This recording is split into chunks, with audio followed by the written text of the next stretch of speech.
welcome back to the channel. It's your girl, MissElite. Thank you for coming by. If this is your first time being here, stay a while. Hit that like button, hit that subscribe button. You know, drop down in the comments. Don't act like this is not your first. Don't act like this is your first rodeo. Tongue twister. And if you've already been here before, yeah, the real MVP. Thank you. All right, so did y'all watch it? Did y'all watch it? Love and Hip Hop New York.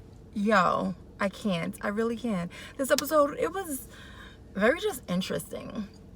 The episode starts off with Jonathan with his nephew. His nephew, he says, has some kinds of, he was born with this disability where his joints are fused together, something along those lines. His nephew's name is Derek, I believe. And he one shady little boy. I love it. So they're at like this kind of painting thing, like they're painting this elephant. I don't know, it's him, his nephew, and his sister. I guess the mother of this child. Sid and Yandy come. Jonathan says he's always been talking about his nephew.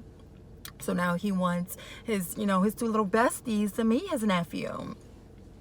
You know, the little boy goes, like, he's on like this little scooter because he can't walk. He scoots himself a little, off because the owner or the worker at the place said, let's do such, whatever, they have to get him out the seat. Jonathan starts crying and he says, my nephew, he needs surgery and it's going to be like $100,000, something like that. Some high number, I forgot the exact amount. What I want to know is, why can't Yandy help him? Like, Yandy, you booked him busy and you a businesswoman. Throw the boy a couple of balls. But I'm going to my business because you know what? Sometimes mixing business with friends don't always work out. So I could kind of understand. Whatever. He's crying because, in previous seasons, he talked about how he used to drink and pop pills, and that became a habit. Now he doesn't have the money to help his nephew, and he feels bad. But the boy looked like he about 10 years old or so you wasn't popping pills and drinking all this time. I'm just saying, I'm gonna sit my team, mind my business on that. You just didn't have the coin, let's just be honest. So that was the little scene. Nothing really special about that. It was cute. It was cute. Oh no, side note, he proceeds to say that pretty much what all the other doctors have suggested is just to amputate his legs. And he's saying like, oh, that's really messed up because how am I going to tell my nephew, because his nephew is supposed to be very positive. He always sees the glass as half full, not half empty. How am I going to tell him like he can't be able to run? He's not going to be able to swim. Did we forget about Tink Tink? Cat Williams said it first. Tink Tink, it's not that an amputee can't do things. It's just a little harder. So don't make it seem like these amputees ain't out here getting it. I'm just saying. But I do understand his frustration. Losing a limb seems very drastic. I've never had to meet someone who I don't have anyone in my life who's lost a limb, and I've never lost a limb. So I do see how that's very, whew. And he's a child, losing a limb, dang. But anyways, we get to see Mama Jones. I'm telling you, this whole season is just people from the throwbacks. And I've said it in my previous video, I wanted to see Mama Jones and not Mandisi's mother. Yes, the VH gods have heard me, and I got to see Mama Jones. Yes. Now Mama Jones, she I don't know what she's like doing. Jim Jones is filming with her and they're filming something else, and it seems like she might have like some YouTube show, some little show. They doing their little thing, and she's asking him questions, being her antic self. I love it. Is it just me or is it anybody else? Does Mama Jones be giving you Eartha Kitt vibes? Let me know. Drop down below. Tell me if, she reminds me whole Eartha Kitt. I don't know why I never thought about it before, but it really just dawned on me last night. She's a miniature Eartha Kitt. Anyways, So Jim discloses to us that Mama Jones has lost her house in a fire. She's been living in a hotel. Mama Jones is talking about how she's tired of being in the jacuzzi and in the pool because if you ever been in water too long, your fingers, they start to get wrinkly. She over there showing her son, like, yeah, see, he's still wrinkly. Like, dang, you just got out the tub. It only take about a half an hour for them to plump back up. And I never understood why when you're in water, you become wrinkly. But that's neither here nor there. He's talking about, oh, you using the amenities of the hotel. Hey, get it how you live. Anyways, Jim Jones is saying that he's building her a house from scratch. Yes, via good son, via nice son. But Mama Jones doesn't know that Chrissy is the one doing all the interior decorating. Jones tells him she wants a red door. I don't know the significance of her wanting a whole red door, but whatever. He goes to say, we'll check with the interior decorator. Let's see if that could really work out. Okay. The next scene was Yandy and Olivia. That scene was so, like, to me, my opinion, whatever. First off, I don't understand when it's cold, why do these females be in like little short dresses and stuff and it's cold? I don't know exactly when this was filmed, but I know where I think they filmed this at, and if you're from New York, you could probably agree with me. They were kind of outside of the Macy's in Manhattan, the big Macy's, along that street, if you know what I'm talking about. Y'all know what I'm talking about. Anyways. And it was night. So, come on. And Olivia had a whole fur little jacket on. So, like, why is Yandy in this little short skirt thingy? But whatever. I'm digressing. I'm whole digressing. Anyways, Olivia proceeds to tell. She's doing, like, this whole, like, thing with her hands that she's showing off her ring. Okay, girl. You got yourself a man. Snap, snap. I'm here for it. Yes. So, Yandy and Olivia speak about that for, like, a brief little moment. Olivia says in her little green screen interview that her fiance doesn't want to be in the limelight, and she's okay with that, and she's happy with him. Yes, be happy with your man, girl. Be happy with your man. But then they start talking about the drama. Olivia says, like, her and Yandy have been texting off and on throughout these years, but now they're just here to catch up. One of the first things that Yandy has to say is, yeah, me and Kim are no longer talking. Okay. And, like, why does this gotta be the storyline? You're doing so many other things with your life. Why is this one of the first things that you want to express? So then Olivia's very surprised, and she's like, why? Y'all were like thick as thieves. Like, y'all were best friends. What happened? Yandy proceeds to say, because I read an article. No, sis, you were being messy when you read that article. Just own up to it. That's one thing I cannot stand about Yandy, is that she never owns up to her BS that she be doing. But I'm gonna sit my team, mind my business, and get back on track. She was just saying, oh, I just read this article, and Kim was saying I'm being messy. You were being messy. You read the article and was like, oh, that was around the same time I stopped managing Jim. Maybe he would have still had his house. Come on, why you gotta say all that? Why do you have to say all of that? Anyways, she says that, oh, she's best friends with Chrissy. Olivia was like, dang, how are you best friends with the one who walked you like a dog? She did beat the crap out of Kim first season or second season. It was one of the two. And that seems what the whole issue is with Kim and Yandy. But we're going to get into that more later in the episode. Olivia tells Yandy about the whole Rich situation of when she's seen Rich. She talked about how she popped off. Sis, you did not pop off. You were mad, cool, calm, and collective, at least in my eyes. If someone was stealing from me, oh, I would have been in their face. Like, how dare you steal from me? But you were so cool, calm, and collective, sitting there being a nice little lady. I ain't even going front. You were being a lady. Yandy's not believing it. She's like, you sure it wasn't because of such and such? You sure it wasn't because of this? It was because of that? I can't even defend my friend. Oh my God. Yeah, don't defend your friend. So then Yandy proceeds to say, you waited 7 years to say something? Ooh, Olivia was like, no, I didn't wait 7 years. I've been trying to contact him all this time. My lawyers can't find him. He has multiple numbers. He has multiple addresses. They cannot find him. I've even emailed him. He's never responded. She said, why is your boy in hiding? Ooh, that does sound like you in hiding. Like, if you weren't stealing from her, if she has these questions about certain things, then why can't you just address it like a business person? I'm just saying, but I'm sipping my tea and mind my business. I'm gonna sip my tea and mind my business on that one. The next scene is Kim, Chrissy, and Jonathan. They all, Kim, Chrissy, Jim. Sorry, not Jim. Wow. Kim, Chrissy, Jonathan. They meet up at like this little lunchy thing, whatever. And Jonathan proceeds to tell the girls that Yandy's throwing a jump-a-thon, a double Dutch jump-a-thon, or it seemed like they were only doing double Dutch, but maybe it was just single rope too, but whatever.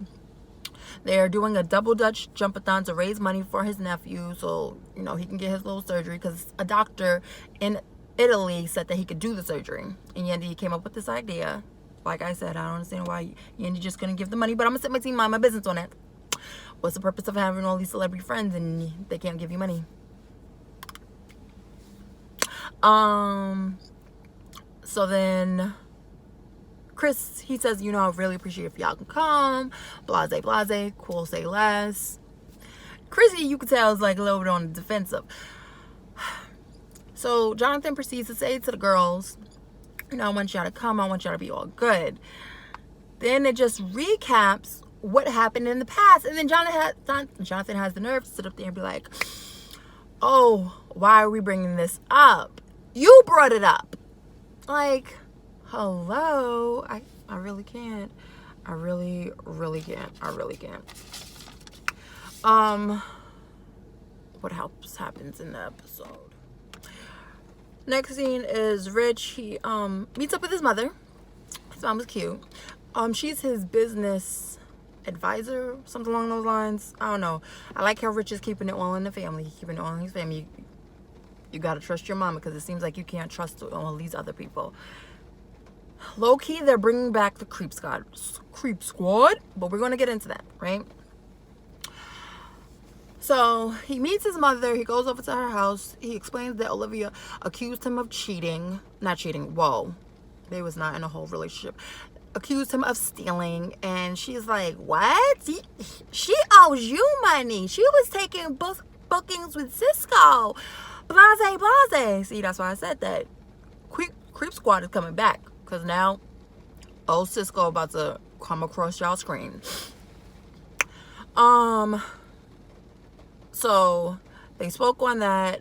Nothing big on that. She does say that Olivia never paid for anything. She never paid for any bookings. She was taking bookings and she never paid for it. I low-key understand where Rich is coming from. He owns the music, so I see why he feels like he's entitled. I don't understand where the disconnect is. He was not only a manager, he owned the rights to the song, so he would be getting paid a little bit more. Was Olivia paid to sing the song? I don't know. That's the question we're all wondering. Anyways, but whatever. The next scene was the jump-a-thon. The jump-a-thon was pretty cute. I'm not even gonna lie. That was a cute little situation. All right. So Samaya Reese strolls in, telling you they had all the throwbacks. Do these people need checks, or did VH1 just reach out and say this is going to be the throwback season?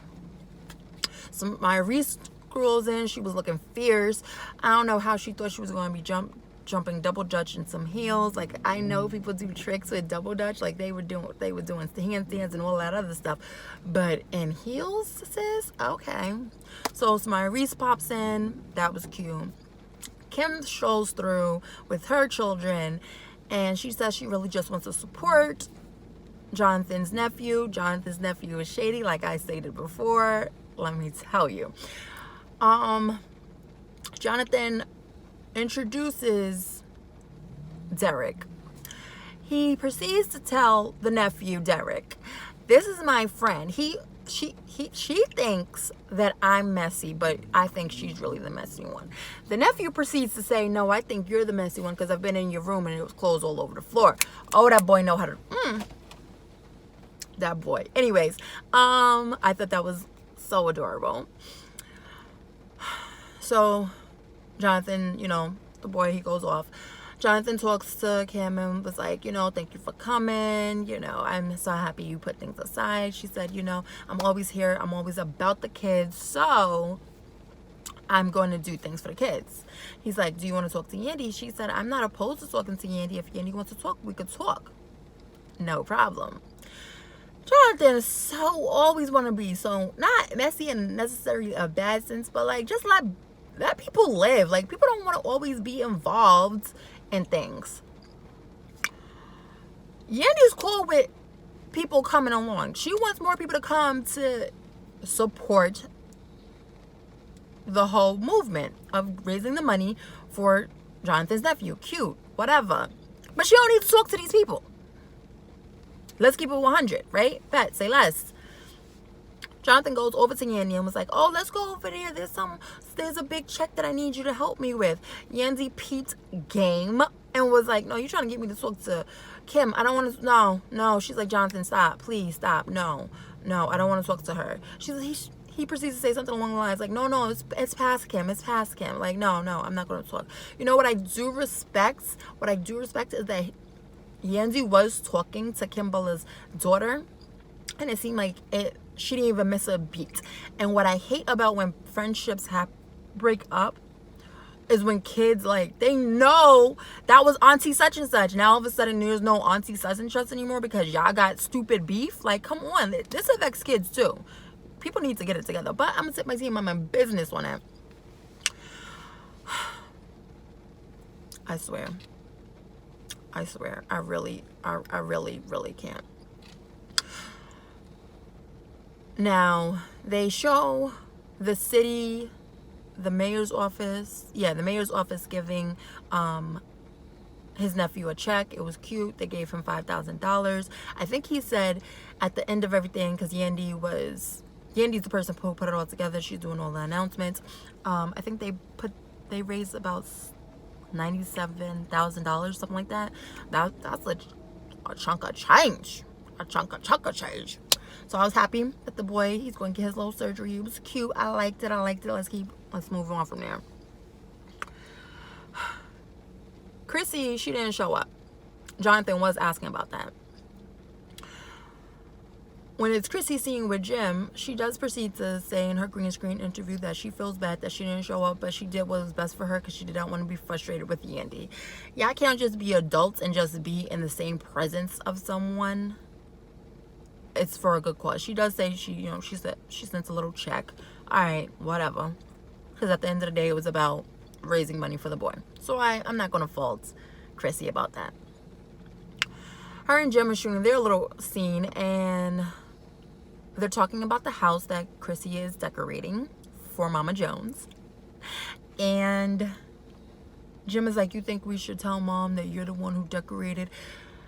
So I would think after all these years, Mama Jones and Chrissy would like be cordial with each other. But it seemed like they don't even mess with each other at all. That it would probably bother Mama Jones that Chrissy is the one who decorated. But then that's pity on Mama Jones to nitpick because Chrissy's the one who decorated the house. But I'm going to sit my hand in my business.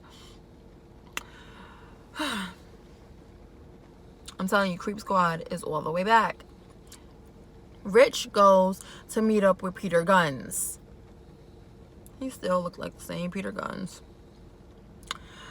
He's like, Peter Guns says something along the lines of, how you doing? Because last time I spoke to you on the phone, you were really highly upset. Da da da da. So, of course, they have to reiterate the story. Yeah, Olivia said that Cisco's told her that I was stealing from her.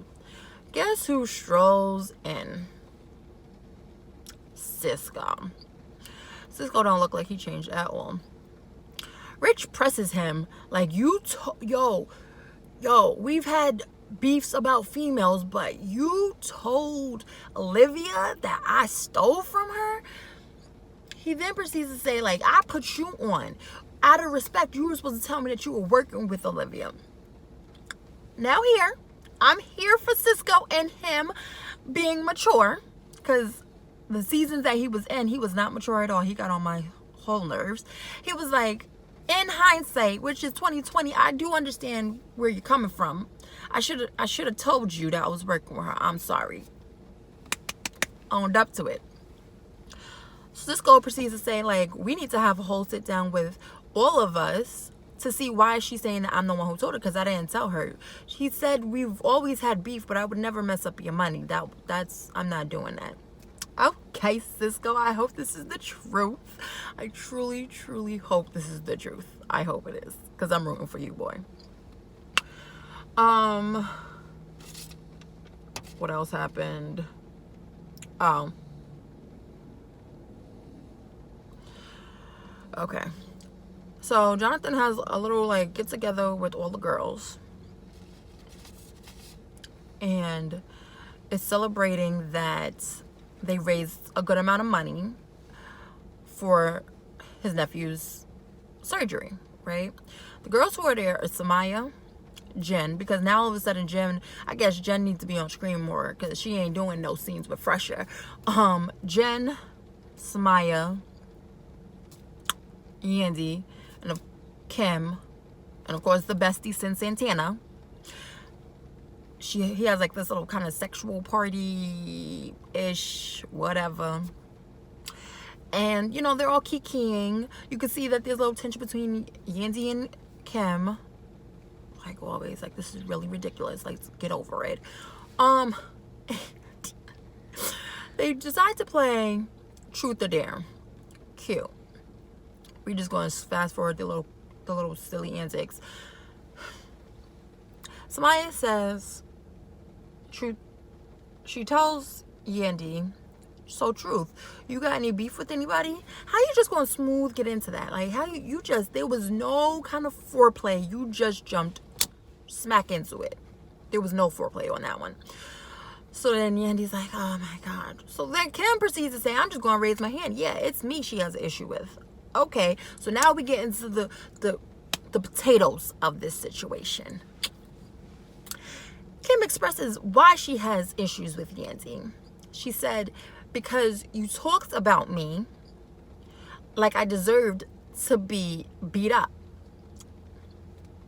She references, which I want to understand how she knew this. This means production is talking. She said, you talked to Jonathan about how you talked to Jonathan like I deserved to get beat up by Chrissy.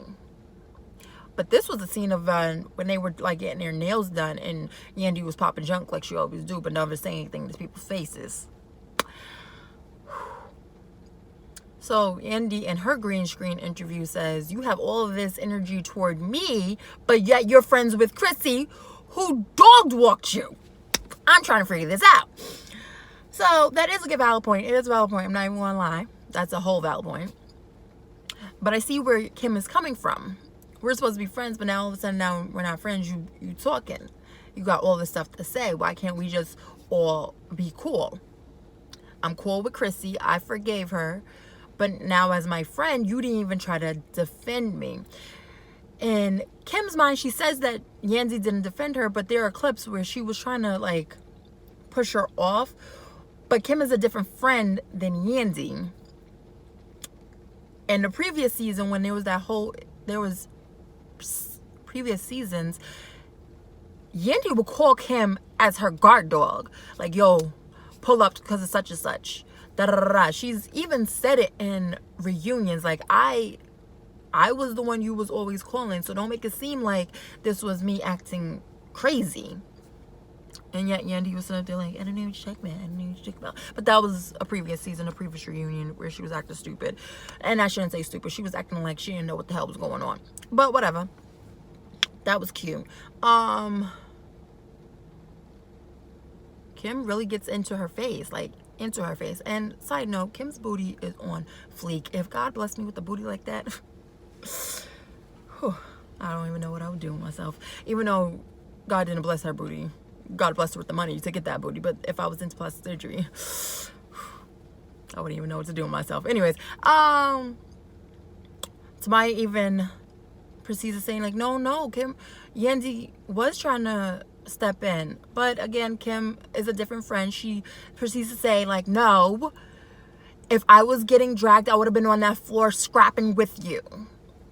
Kim ain't that, Yandy ain't that type of friend. Kim is. So I see both sides somewhat.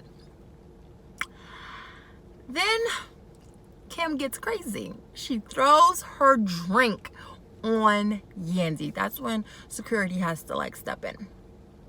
Oh, security steps in. She's like, oh, where was all that energy that I deserved to get fought? Where's all that energy that I deserved to get fought? Sin speaks up and is like, Kim, why do you need to do this? This is so unnecessary. Kim proceeds to say, no, this is necessary. There's no coming back from this. Yandy says, yeah, no, I said what I said because you said that I was fake. She said something along those lines. I'm so sorry, I forget. She said something negative about her, and I believe it was a situation in terms of the whole adoptive daughter or the foster care daughter when Kim said that. So Yandy's still harping on that. So she just gonna let her mouth run. So Kim is gonna let her fingers do the talking. Her fists do the talking. Jonathan sitting up there just eating a chicken wing. That was amusing. They're holding Kim back. It seems like Jonathan knows Yandy to an extent that he's like, no, just stand here. Just stay right here. Just stand right here. Then when things get to seem like they're cleared up, Yandy tries to jump on Kim's behind. Whoo! How she tried to jump on that girl.